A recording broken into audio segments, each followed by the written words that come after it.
what the situation in logistics right now in the world and why there are so many problems. All the vessels on the sea freights are 100% full. All the air capacity is full right now, and that has been like this for the last 4 months. Drone deliveries are already happening. In automation, there is 5 levels of automation, and level 5 is fully autonomous vehicle. You don't need to be to level 5 to actually have a big disruption in deliveries.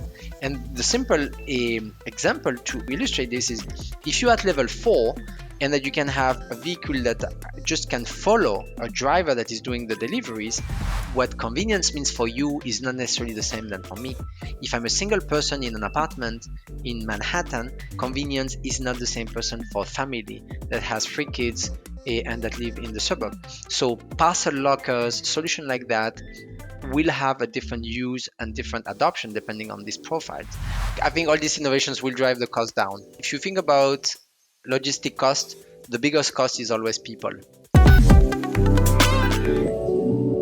But before we begin, a quick shout out to our partner, ImShop.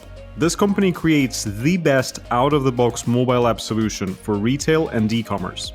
They are cost-effective, fast-start omni-channel solution with open integrations. I worked with them and I can assure the quality.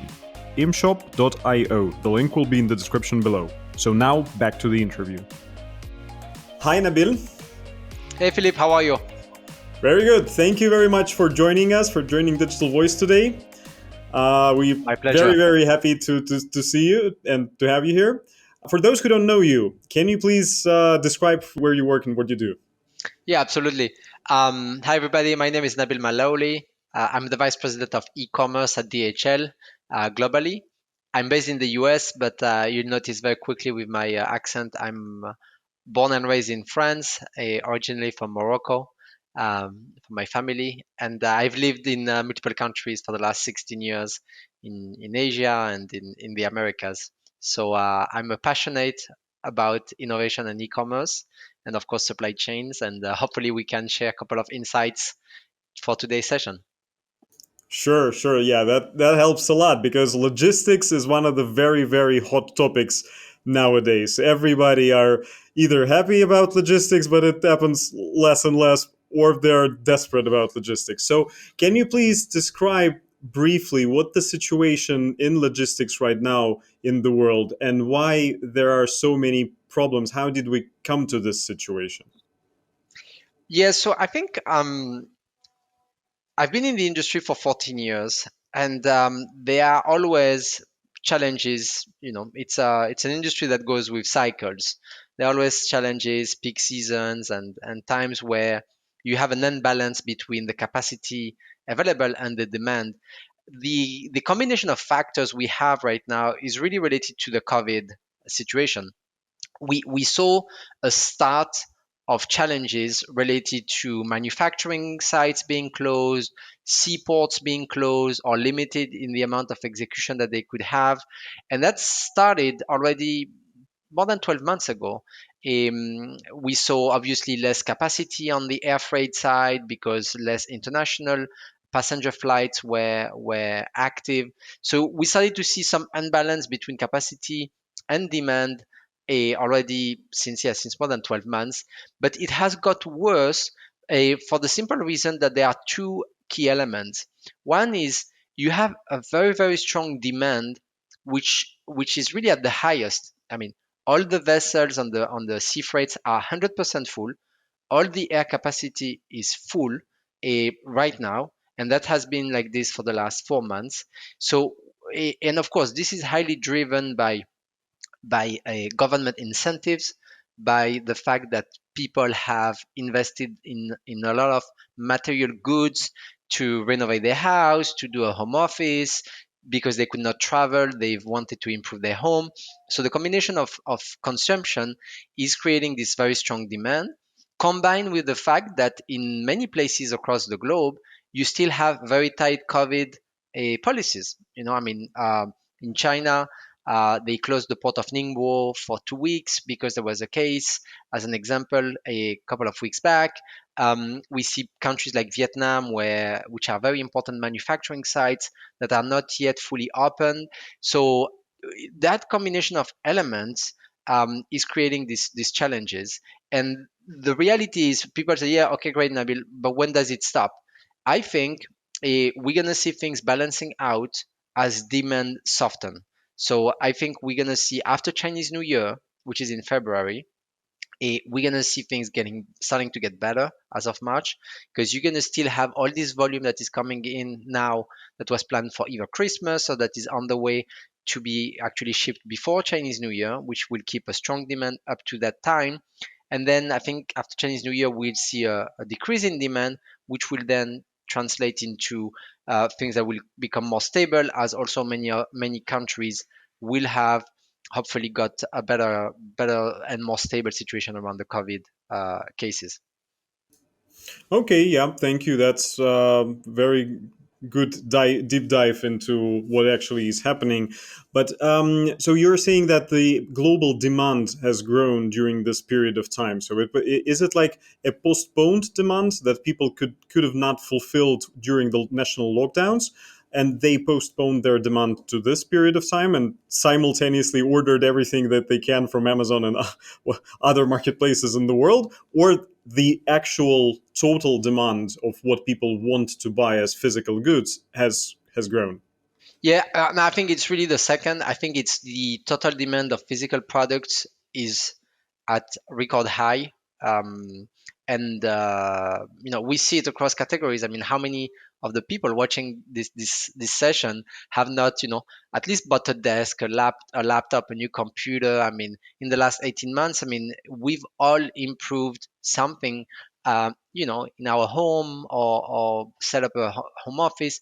And all these elements, when you start to talk about like millions and millions of people doing the same thing, start to really drive this strong demand. Which, by the way, usually at this time of the year, that's expected, that there is a very strong demand. I mean, Q4 in shipping is the busiest quarter of the year, of course, for the combination of holidays, Christmas, a Black Friday, Cyber Monday. I mean, 11/11 in Asia. I mean, every country now has some form of festivals, shopping festival, and that always is happening in that quarter. So it's expected. It's just this year it's even higher, because I think we have seen a lot of cash being injected in a lot of the large economies through the government programs, and because people could still not travel in most of the places, and in some places they still cannot travel, and so consequently you spend the money you have in material goods. And I think that's just the reality. Okay, that makes a lot of sense. So, since we know you not only as an e-commerce expert and logistics expert, but also an innovation expert, this period of time for economy and different companies takes a lot of innovation to adapt to the situation that they're facing. What's your approach? Why do companies have to innovate nowadays? And are they doing it right nowadays? Yeah, so I think I mean, companies had to innovate already for a couple of years and decades, right? Ideally, I think today, I think the point is today is more important than ever, um, primarily for two reasons. The COVID itself situation, at least in my perspective, has not changed significantly anything. What it has really done is it has accelerated a lot of the trends we were seeing already coming in. And so when you think that you have 10 years for something to happen, you kind of have the time to see, this evolution, and then take measures I would say, at a relatively slow pace. Now, when you look, for example, a good example is e-commerce penetration. In a couple of months, we saw the equivalent of a couple of years happening in terms of penetration. So the need for innovation becomes strategically important and critical to be much faster in terms of execution, because you have this situation where, and it's not obviously not only e-commerce. If you think about, like, even on the people side, talent acquisition, right? I mean, now most of the people that have the ability to work remotely and that are the best people, in their fields, will most likely impose or go for jobs where they can have that flexibility, if it matters for them, right? So what does it mean? It means that, well, on my innovation journey, I have to think about how I'm going to keep talents, and how I'm going to be able to keep hiring people, maybe not only in the country where I operate, maybe in other markets. We saw in the US, for example, in August and in September, more than 6 million people, 7 million actually, more than 7 million people quit their jobs. They resigned to find better jobs. It's a record. It's like this is like almost 6% of the total workforce in 2 months that resign. And so what it tells you is, as companies, you really have to think about your innovation journey on a much more urgent situation right now because of this pace of change that has accelerated between 5 to 10 years. And I think that's really the big topic why today it's more critical than ever. We were already going through a fast pace of change, but this fast pace of change has been boosted uh, really significantly in the last 18 months. If we're speaking about the mentality that the companies are approaching this innovation, so do you see that the way they direct their innovation, or the place where they're coming from when planning the innovations for this year and for next year, are they coming from the right mindset? Are they including everything that they should in the strategy of this innovation? Yeah, so look, I think obviously on the market you see everything, right? So they are the leading ones, they are the ones that are doing it pretty well, the ones that so um let me talk maybe a bit about the DHL and then talk about what I see, because I have the chance to work with a lot of clients that are primarily Fortune 500 companies. So right now at DHL we have more than 2,000 innovation projects being implemented, 2,000 globally. It's massive, and this projects goes from robotics, they goes from RPA, artificial intelligence. So the different dimension, drones, the different dimensions that you could be thinking around when we think about like technological innovation. Now, um, is everybody doing it the right way, or is there really a right way? Is obviously a very hard statement to make, but what you see is there are companies that are building an innovation department and they think that that's an answer. I personally think it's actually just like a little step towards the right direction. But what you really want to be doing is really think about what is the critical enablers for your business to grow towards the next wave of growth, and think really from a consumer perspective what you want to achieve, and then start to look at all the dimension that you have to put in place. Yes, maybe innovation centers will help. Yes, maybe an innovation department will help. Maybe putting an area into the business that is a dedicated to that will help. But what you really want to do is to change the mindset of middle management, top management around the importance of this, because that's really what is going to make a big difference. Is innovation is not a department, it's a way of operating and a way of thinking. And people say, yeah, like, oh well, how does Apple do it or Amazon do it and so on. um, there are different ways, but for example, if you take Apple, which we will all agree is a very innovative company, um, Apple has acquired more than 100 companies in the last 2 years, small companies. And you're not going to see this on Wall Street journals, or you're not going to see this on the Times or anything like this. They are small companies, but their way of approaching innovation is partly to acquire pieces of innovations or pieces of talent within small companies that they can put and inject into their business, and then create a momentum that is going to create a lot of value. We took the path of, we have programs of entrepreneurship as an example, and there are two or three companies that got created through entrepreneurship programs within DHL, which are now entities that are independently operating. I don't want to say independent, but it's more like autonomously operating within the company, but they have the ability to go and sell their solutions to other organizations. As an example, we have a solution called Trailer, which is like a solar a panel that you put on trucks that collect energy, and that came from people within the business that had this idea, and then through the program they could really go and build that idea to an MVP and then and roll it out. And today it's a solution that is being commercialized, not only at DHL but also for our companies. So I think there are many ways. I think the big mistakes are thinking just in one way.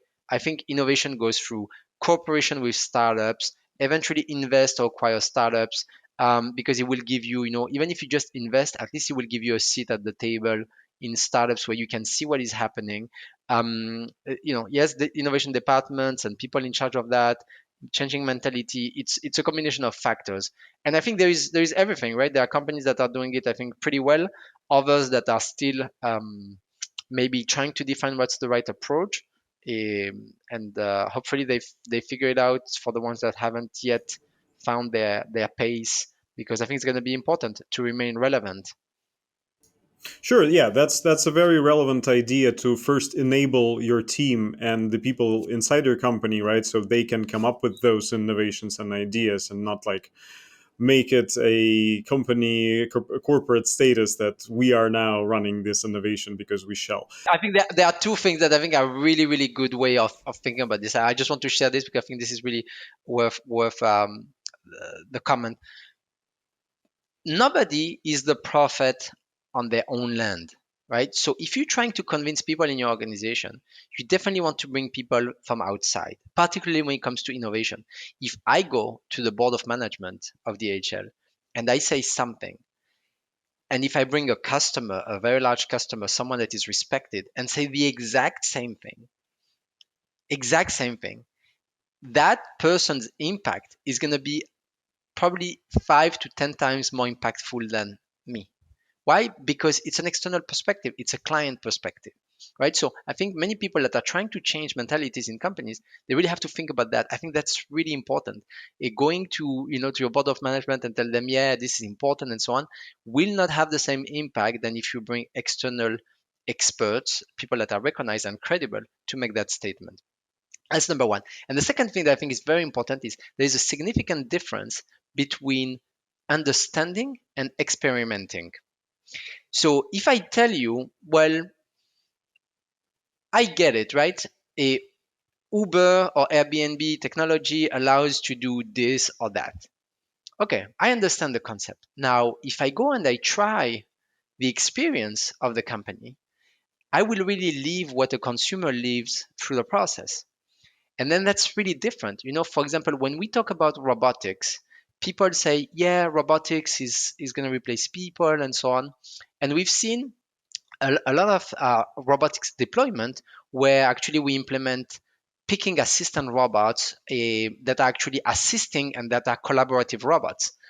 People go from like very old interfaces, technological interfaces, having to carry heavy stuff, to being assisted with a robot, which is user interface and experience is like a game. It's way more appealing to work that way. It's way more easy to train people, and it takes away like a real painful part of the job. So when I tell you this that way, say, okay, I get it. But if you go and you do it, you'll be like in a complete different level of understanding as to the impact of the technology, even if you just do it 10 minutes. And I think that's what many companies miss, is they try to understand on the surface, but they don't go and they don't experiment. So it's very easy to dismiss a technology, or it's very easy to dismiss a statement and say, yeah, but yeah, this is not going to happen, or this is just going to happen in X case, because you understand the concept, but you don't really see the value that it could actually bring. And I think it's very important to do that really to the point of experiment. Yeah, or in another case, put some kind of technology, new buzzword on a pedestal, like with artificial intelligence or machine learning. That mostly all of the startups had machine learning in some point in their presentation, right?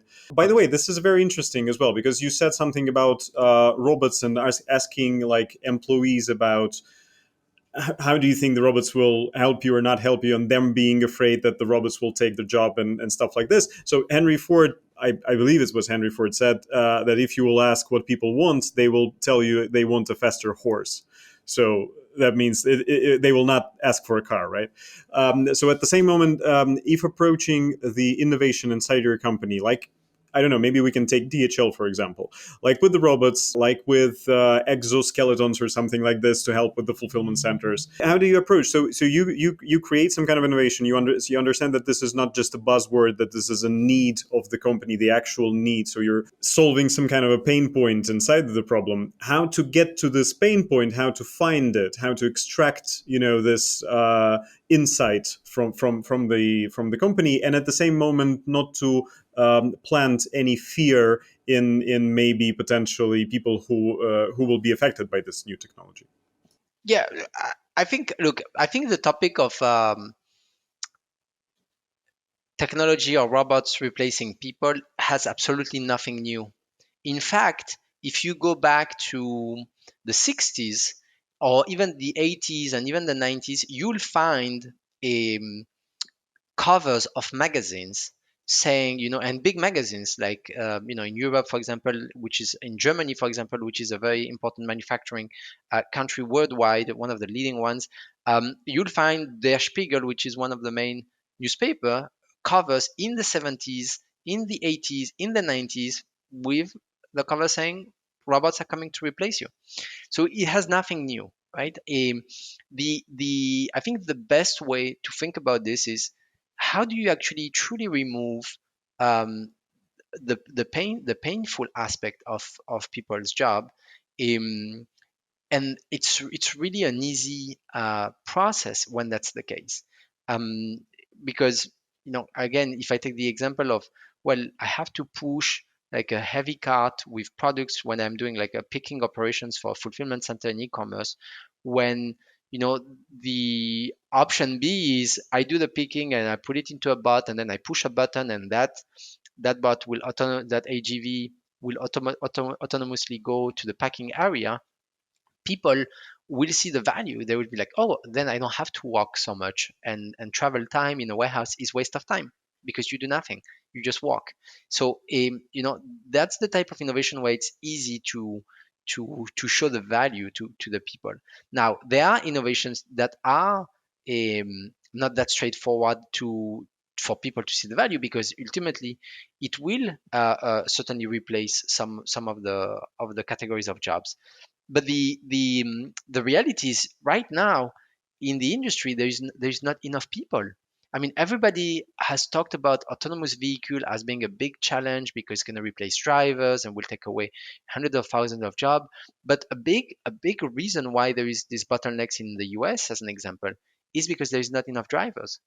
And because it's really hard now to attract younger generation to go and want to do these jobs. So I think if you attack the areas where there's really pain as a first step, and then look at the best way to do it without impacting people, because today there is such a strong demand, you ultimately can do it in a very a good way without having a social impact. And it's really based on what you do in terms of priority that will make it and of course the communication with the people, the engagement with the people is critical to make that process in the right way. Yeah, it's interesting you said about the cars because I know that the DHL car is sort of an innovation that was. Can you call it an example of the innovation done right? Well, if I'm naming this correctly, the DHL car is that the name, or you Yeah, name it somehow else? yeah, we call it the DHL street scooter, because it was the initial name. So yeah, that one is an interesting one because I think that project itself shows also the importance of innovating based on really what you're trying to solve. So uh, our CEO is someone that is very, very focused on sustainability. And he's not focused on sustainability for the last 2 years. He's focused on sustainability. He already started to put targets back in 2010. I mean, we're the first logistic company put targets, and we're probably one of the first a company on the Fortune 500 type of companies that was putting also targets of reduction of emission at that time. So now today, most of the companies, the large ones, they have, which is a great thing. It's a great evolution, and we need that. But you know, at the time, at the time there was this vision of reducing emissions. The reality is that that was still a niche market for auto manufacturers or for medium-sized trucks or heavy-duty trucks. So there was nobody that really wanted to build a vehicle that would do last mile delivery and that would do city deliveries, that will be 100% electrified. And it was not the intent was not actually to become a car manufacturer. In fact, that unit is now being also spin off because um, the the need today to produce cars is not there. Now everybody is on this. Now everybody has put the full electrification of the fleet by you know whatever timeline it is, but everybody now has objectives related to that, and all the OEMs are working towards that. So there's no point to keep that. But for a couple of years, it was a key competitive advantage. It was also showing that you're actually doing something and you're innovating in a space where you say it's important and you're doing something about it, right? It's not only I say, yeah, innovation is good or innovation is important, and sustainability is also important, but nobody wants to build electrified vehicles. Well, if nobody wants to build electrified vehicles, well then how do you do it, right? It's not option A, it's not option B, it's option X, right? Is partnership with a university that was building a prototype, then acquiring ultimately that entity that had the IP, then scaling that up, then starting to commercialize the vehicle, not only for DHL, but also for other organizations. And ultimately, then once the wave of electrification is there, then you're like, okay, does it make sense for the company to start to keep building cars? Probably not. Now we have partnerships with Ford and Tesla and other organizations where we are acquiring vehicles. So I think it's now it's okay. Sure, and I think it's a fun fact that not a lot of people knows that DHL used to be a car manufacturer during some period of time, right? Yeah, absolutely, absolutely. More than 10,000 vehicles produced, That's amazing, and 100%. fully for the internal use, or you some of that was actually sold to other No, companies as well. some of that was actually sold to other companies. That's fantastic. Speaking about the e-commerce and you being an expert not only in the innovation but also in the e-commerce, what innovation do you see necessary for the e-commerce? Because this business is not great news, right? So e-commerce been around for a pretty long time. Those innovations at fulfillment centers that usually like terminals that would collect the goods from the shelves, and those automatic self-driving robots that drive around the warehouse. Is that all to it, or do you see any like bigger innovations coming to the e-commerce field globally? Yeah, so I mean, there are definitely multiple things that are happening right now. So if we try to think about a consumers from a behavior standpoint, if we look at, so number one, I mean, you're absolutely right. I actually always say this is e-commerce has nothing new. The main, I would say the main element why it's so critical now and it's so much talked about is because now everybody is on top of this. Everybody is realizing the importance of the channel in their strategy. And I think that's really what makes it very important today for organization. In fact, I think that's the biggest shift in businesses today. I think that's what I see, in companies. That's the biggest thing. I mean, people talk about AI and so on, but truly, what most of the companies are working right now is first is the digitalization of their channels, and how do they sell, how do they reach customers, and so on. So I think that's the reason why we see everybody speaking about that. Now, it's not new, and it's also not saturated at all. When you look at the penetration of online sales in many countries, even the most mature markets aside of China, think about like the countries in Europe or in the US and so on, the penetration is still at 20%, uh, approx, right? Um, in China this year, they surpassed the 50%.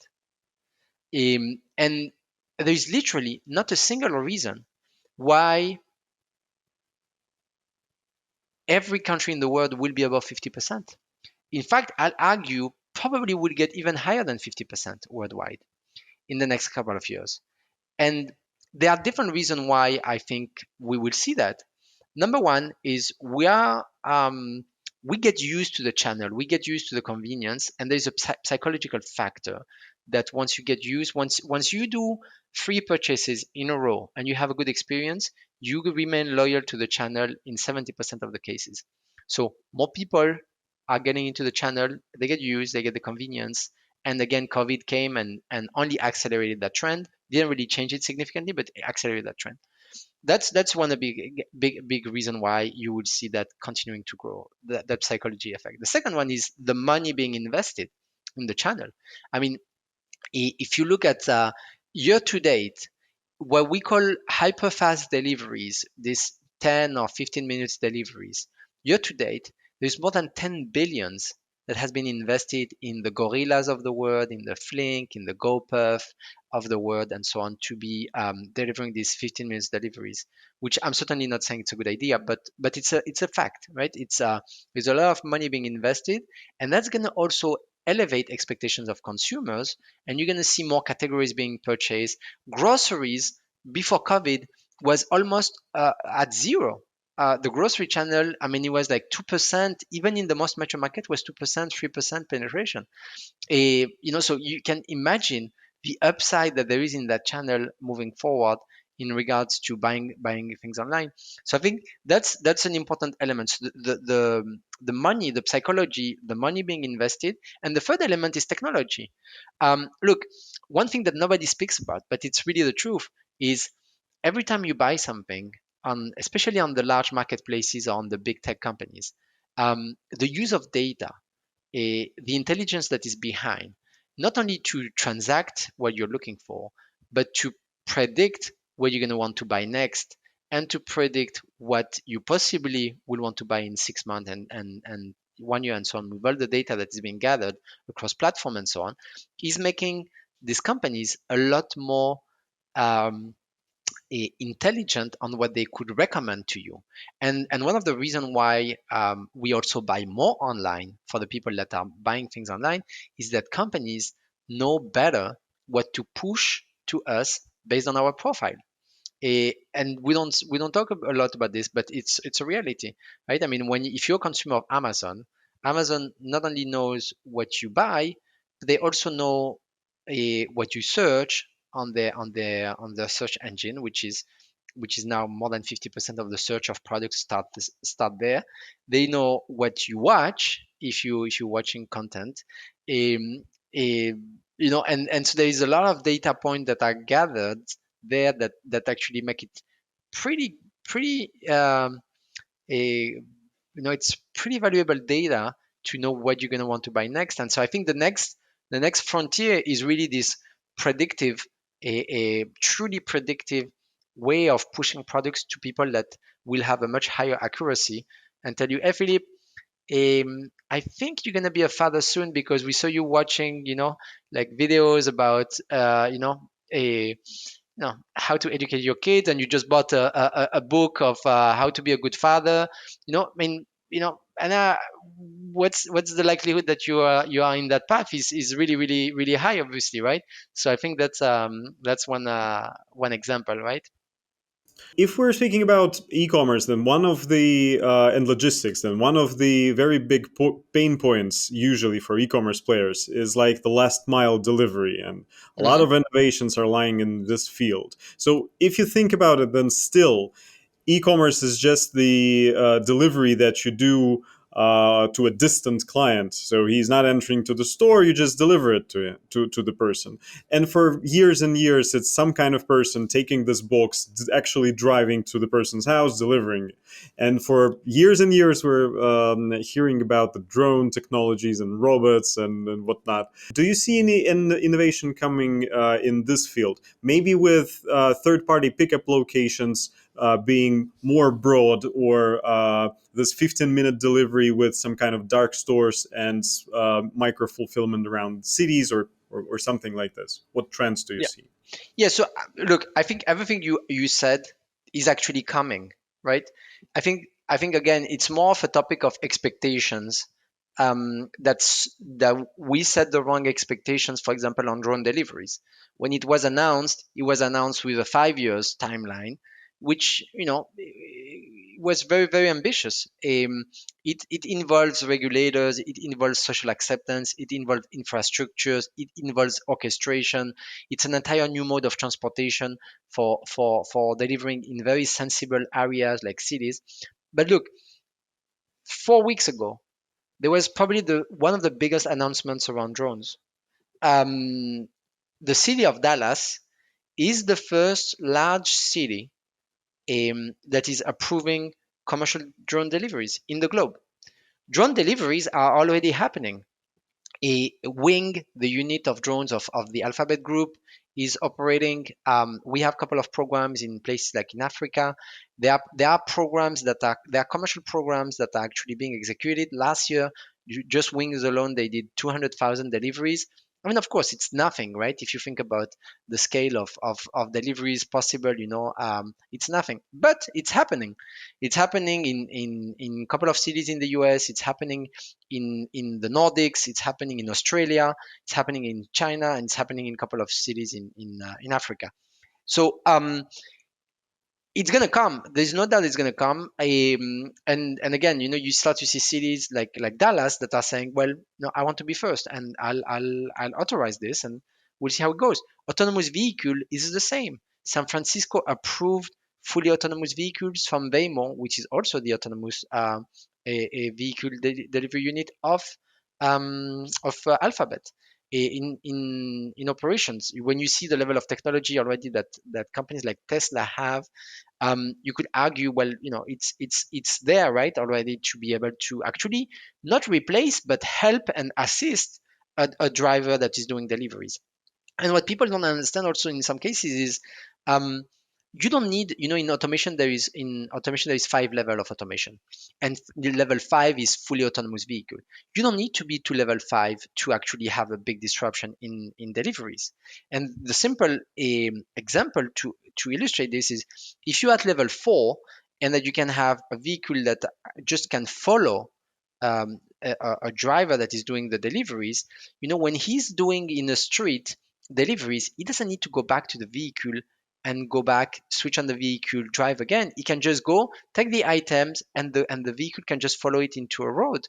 And that's already a huge improvement around the delivery process. And this is the technology for that is already there. I mean, there's obviously it's way beyond that already what is available, but it's just a matter of time, getting regulators, getting vehicles that can be manufactured, and so on. But that's also it's coming for sure. I mean, there's no doubt about that.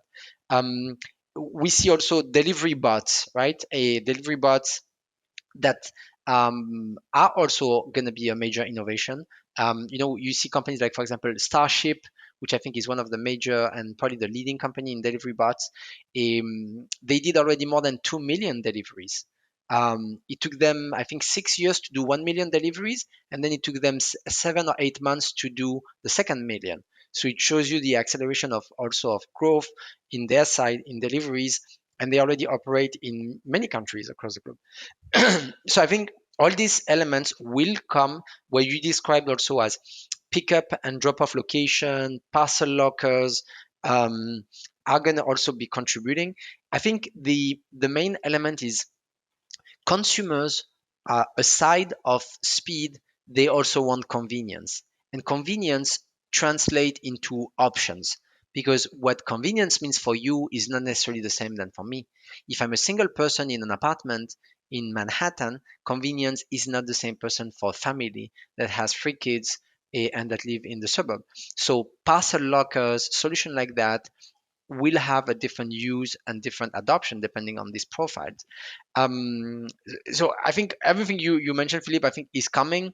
I think dark stores have also dark stores. For example, is another example. Dark stores has nothing new. Dark stores, they exist for 10 years. But why they are gaining a lot of momentum now, and a lot of people are talking about this, is because to be able to do 10, 15 minutes deliveries, you need to have a lot of dark stores. you can't do it otherwise. Even if you have a store infrastructure is not effective enough in terms of picking, in terms of processing of orders, in terms of deliveries in and out and drivers coming in and out. So you need to build dark stores in order to be able to power that. And that's why now everybody is talking about this. But I think it's more about the expectation. I think in 10 years, in 5 to 10 years, all of these things will just be realities. They might not be massive, that they become, everywhere in the globe, at large scale. But because, for example, if you take autonomous vehicles, I mean, one of the biggest challenge is going to be the manufacturing, of these vehicles. I mean, look, you see companies like Rivian, worth like 140 billion. They sold like 10 cars. They sold 10 vehicles, right? So it's not only about technology; it's also who's going to have the manufacturing power to then combine this technology with manufacturing, and um, and that's not easy. I mean, you try to buy a Tesla in the US, it's sold out. It's sold out. You cannot. They are sold out until I think April now. Eh, and they are this already for 10 years, not for two, right? And they are a company that does a pretty good job, right? Generally speaking. So Yeah. manufacturing is going to be a challenge. Sure. So you said about the expectations of the clients, and there is one expectation that seems not to change from year to year. It's an expectation of a free delivery or a delivery on a minimum price or something like this. But on another scale, for the e-commerce players and for entrepreneurs and businessmen, in their unit economics, logistics start to take more and more amount of this unit economics, actually, if it's fulfillment by DHL or if it is fulfillment by Amazon. It's becoming more and more expensive. What do you think? All of those innovations, will they drive the cost up and just make it more accessible and meet the client expectations in terms of service, or will it benefit the price and bring the price down? No, I think all these innovations will drive the cost down. I mean, if you think about a logistic cost, the biggest cost is always people, and it's always the human capital. And again, most of these technologies are not fully replacing, but they are assisting people in some way or form. So it will drive costs down. And you're right. I think that expectation is going nowhere. I mean, the only I think expectation that I see really evolving is the expectation around sustainability. Um, and I think, when we talk about like free deliveries, I think for companies, what is really important is to look at what is the way for you to be able to make it uh, um, to make it work, right? People, whenever I go with a client and they tell me, oh, we want to offer Amazon like experience, and I tell them, okay, are you conscious that Amazon is actually, has worked and operated for more than 20 years without being profitable? Do you have the ability to do that? Right? And obviously the answer is no, right? So trying to compete on head to head with these things is a bad idea, actually. The better idea is to say, well, what's the experience like and what's the service level like, and how can I make it work for me? A good example is parcel lockers. Is a really, really good way, or pick up and drop off location is a really, really good way to still give free shipping and still be able to consolidate orders into a location that is close to a consumer, where the experience is still good, and that you can do it and make it work for your unit economics. You don't need to compete head to head. What you really need to understand is, well, will that trigger a negative sentiment, or it will be absolutely okay, and it might be even better, because in some places, the drivers, they will leave a box in front of the door under the rain. So picking it up in some location that is safe and secure could actually be ultimately a better experience, and I can go and pick it up when I want. So thinking that way is a much more effective um, approach than trying to say, well, I just want to do it the same way than Amazon, but I'm not willing to do the investment to the same extent. So maybe, for the last part, we can speak about what is the future development for the DHL services. What are your plans, innovations that you're preparing for the market, and what we can expect from DHL in 2022 or years after that? Yeah, I mean, I think I think we made a couple of big announcements around our sustainability agenda. As an example, 7 billion is going to be invested towards the ESG agenda. I think we're looking at not only electrification of the fleet, but also working with partners to help improve the overall use of energy through buildings and all the topics of recycling and so on. I think the other big direction that I think we are going into is we are investing also heavily on the automation, digitalization of the business. 2 billion toward this digitalization agenda has been announced also. So I think you're going to see more and more um, innovation in that space. We are working with a lot of startups and a lot of companies that are developing different use cases for the logistic industry. I think we're just going to continue to double down on that. I think it's very important. I think this is the combination of the two things you can expect, right? What is not announced cannot really be talked about. But again, when I say we have 2,000 projects right now being implemented, is just give you a sense of the scale. I like to say in large organizations, sometimes it takes a bit of time to figure out things, but once they are figured out, then you do have a lot of power and you have a lot of strength to really go and execute at large scale. So I think it's an exciting time. I think the next 10 years are going to be, I think, the most it's going to be the most exciting time I think we've seen, even more than the last 20. Yeah, like the mistakes to avoid doing in your logistics of e-commerce business in 2022. Maybe some tips and tricks and things to avoid.